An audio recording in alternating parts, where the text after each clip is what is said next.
Welcome back. You're watching The Fix with me, Karima Brown. I'm in conversation with two artists, LEBO, MASHILE, and of course, BLOUSE. LEBO, let's just round off our conversation.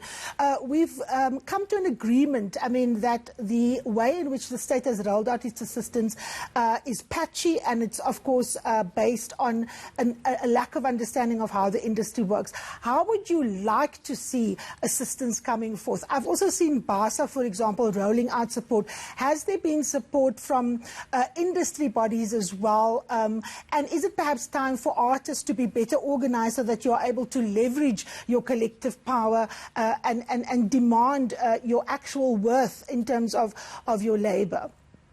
You're absolutely right. And this has been true for decades, that we've needed bodies that would help us to be able to protect our labor, but also understand that at an institutional level, that there are deliberate reasons that make it difficult for artists to organize.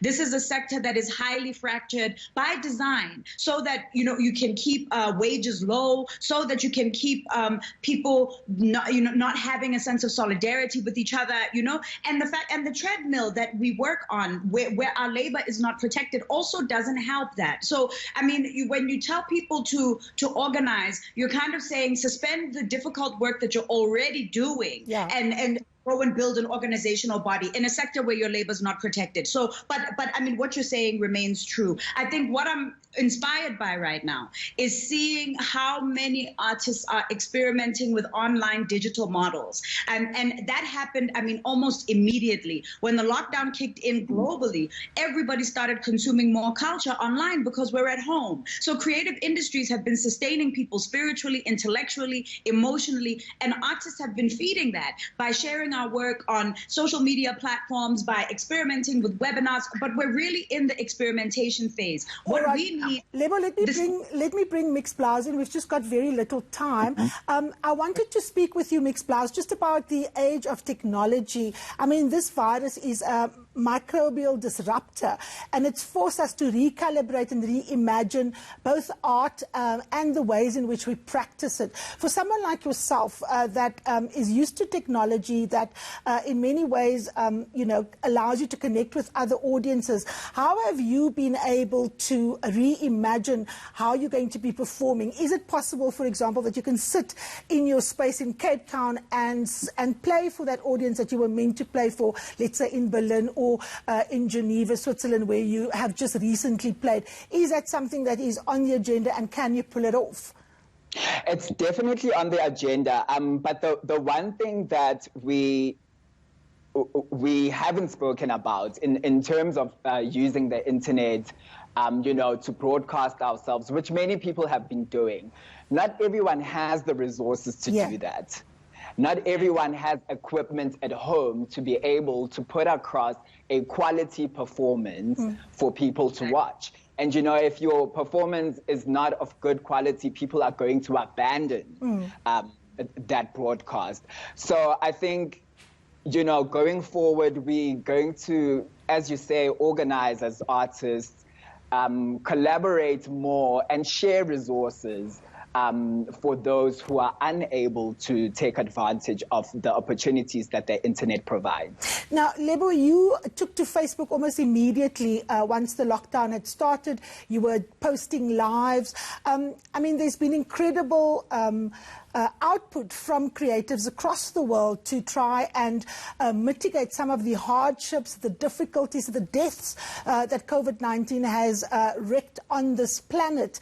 How do you see your role as an artist in this time, and what has been the most challenging thing for you to reimagine what it is that you're doing in a world that has fundamentally changed?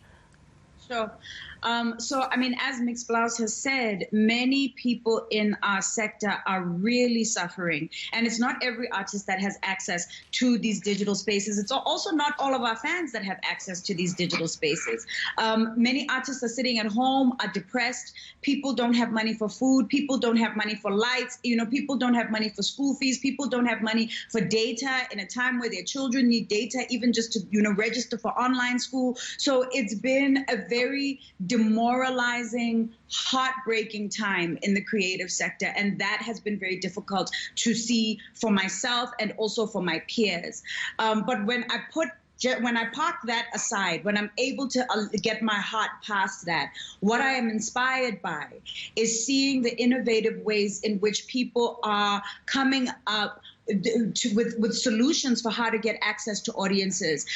Right now, I mean, we are all at home. And for an artist, you know, this is a time where we're not touring, we're not gigging. This is a time for us to create. This is really for us to write, to manifest, to record, to do all of the projects that we know have been sitting on the shelf.